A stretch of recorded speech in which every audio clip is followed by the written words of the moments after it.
Halo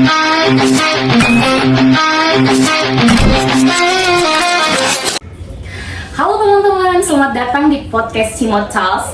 Hari ini kita akan membahas tentang salah satu media sosial yang sudah ketinggalan zaman, namun saat ini lagi trendingnya karena munculnya satu fitur yang bisa menghasilkan cuan. Di aplikasi ini banyak sekali kalangan ibu-ibu, bapak-bapak, dan juga anak-anak muda yang berkreativitas untuk menghasilkan dolar. Yap, kali ini kita akan membahas tentang FB Pro. Kita akan membahas tentang bagaimana awal menggunakannya, terus kelebihannya apa, kelemahannya apa, sama pengaruhnya dalam kehidupan kita sehari-hari. Kali ini saya tidak sendirian, saya bersama narasumber kita. Kakak, silakan perkenalkan dirinya terlebih dahulu.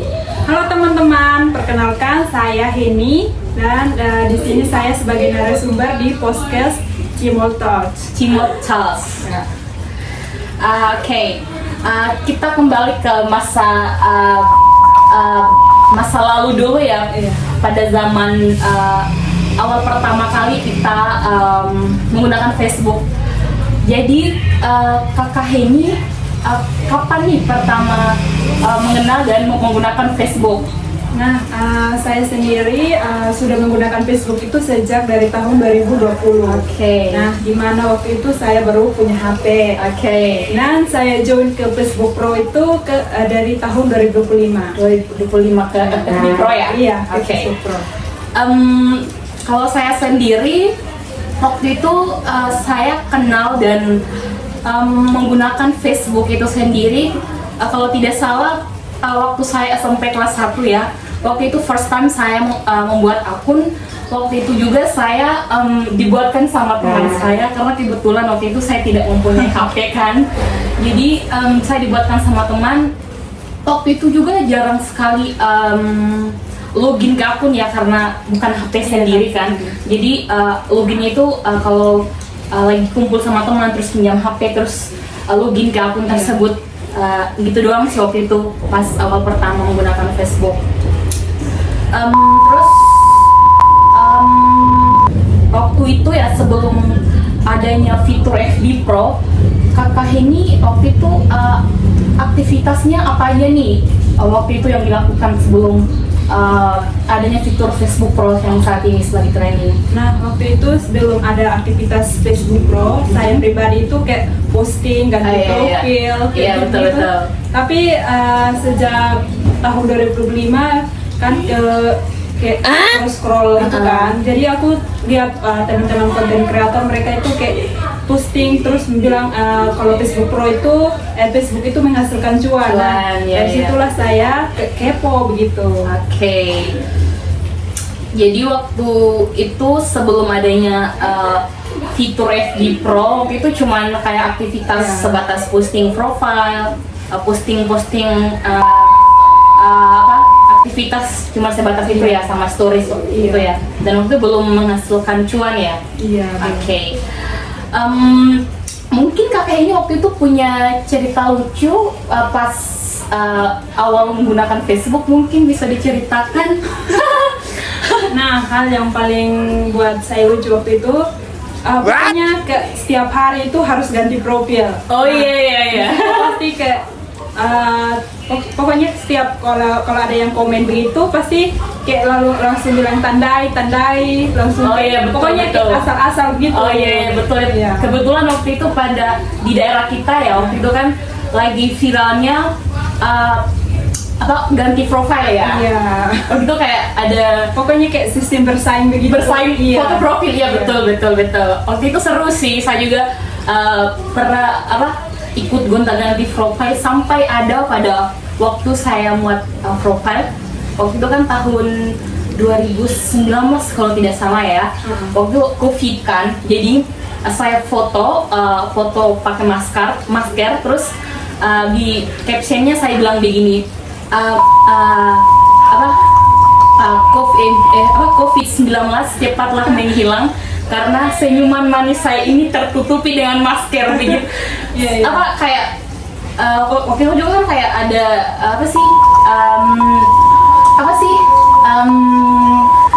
adu caps accent kan Iya, waktu itu kan. accent, iya. Jadi saya juga muat yang gitu jadi kayak lucu ya. Iya. Kalau saya ingat-ingat sekarang kayak kok bisa Alay. ya dulu saya bisa posting seperti itu. Dan pernah juga saya ada salah satu kejadian di mana saya waktu itu lagi scroll di beranda profil saya kan, terus tiba-tiba ada yang muncul foto laki-laki. Iya. Dan waktu itu kan saya tidak tahu kalau ada akun orang lain yang tag di akun kita itu akan muncul di beranda kita.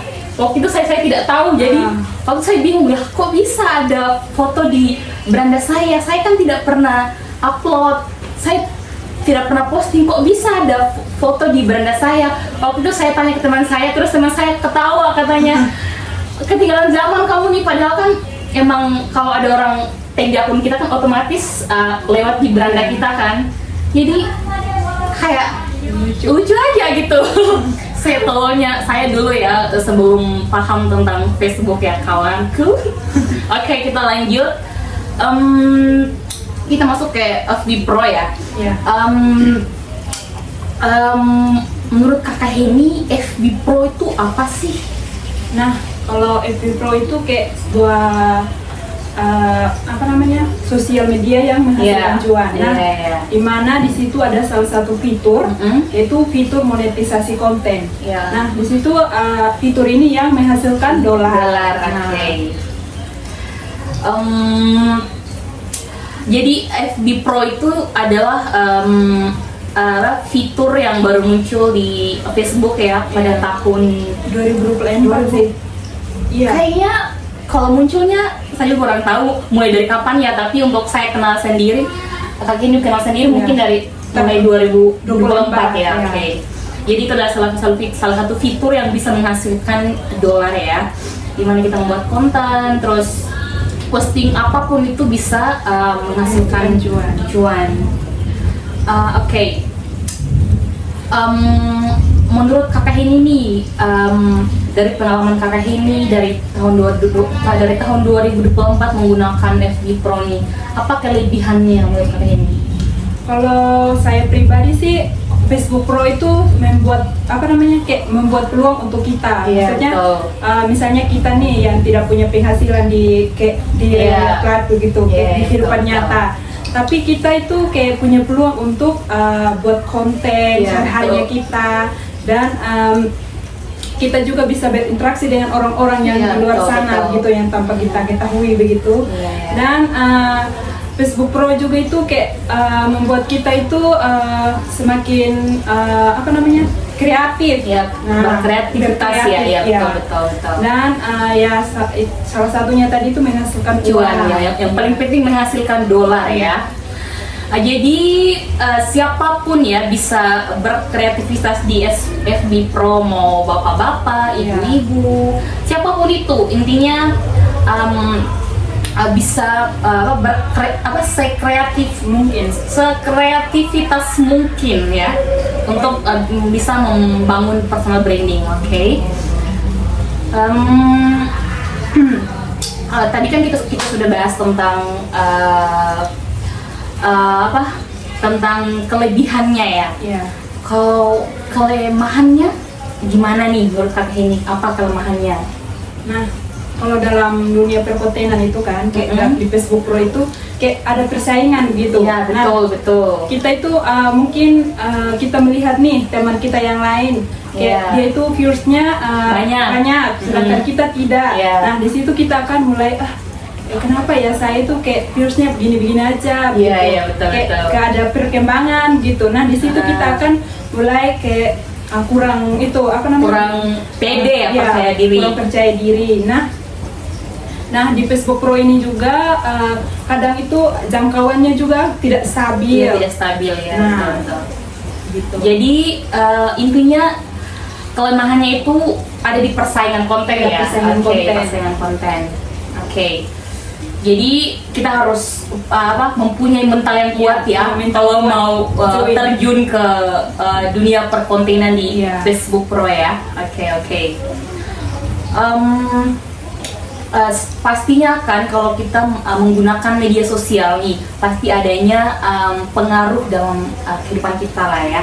Menurut kakak ini nih pengaruh menggunakan FB Pro itu apa nih menurut kakak ini pribadi? Nah, menurut saya pribadi mungkin Facebook Pro itu bisa tadi salah satunya menghasilkan cuan. Nah, yang kedua itu melatih kreativitas kita. Nah, yang ketiga itu mungkin menjadi bahan untuk kita mempromosikan barang-barang kita yang kita jual, misalkan.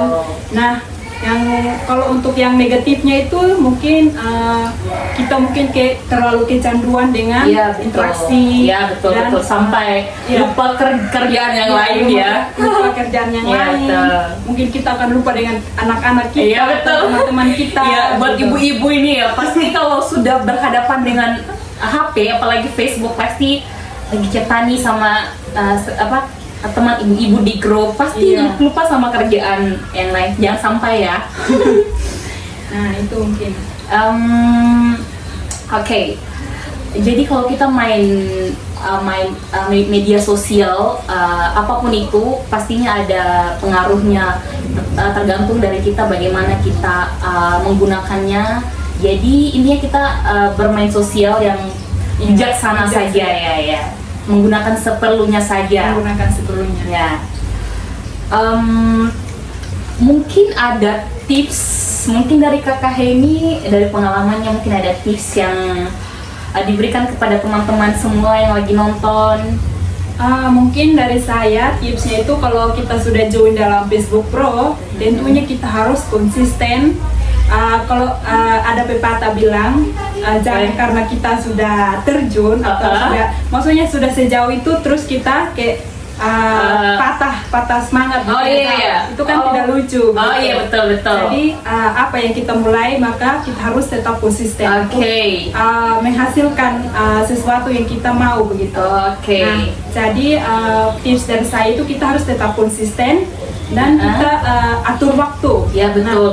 Atur waktu untuk keluarga, untuk teman-teman kita dan untuk media sosial. Ya betul. Nah, habis itu yang selanjutnya itu kita jangan terlalu obsesi dengan angka. Yaitu tadi mengejar like, mengejar views, itu yang buat kita down nanti. Ini konsisten ya. Mungkin itu saja. Mungkin tipsnya sekali nyemplung kita harus nyebur begitu ya. Kita sudah sampai di akhir video ya. Mungkin saran dari saya, kita menggunakan media sosial itu dengan bijaksana, gunakan seperlunya saja karena pastinya ada kelemahan, kelebihan dan pasti pengaruhnya dalam kehidupan kita. Sekian podcast kita kali ini, sampai jumpa di podcast berikutnya. Bye bye.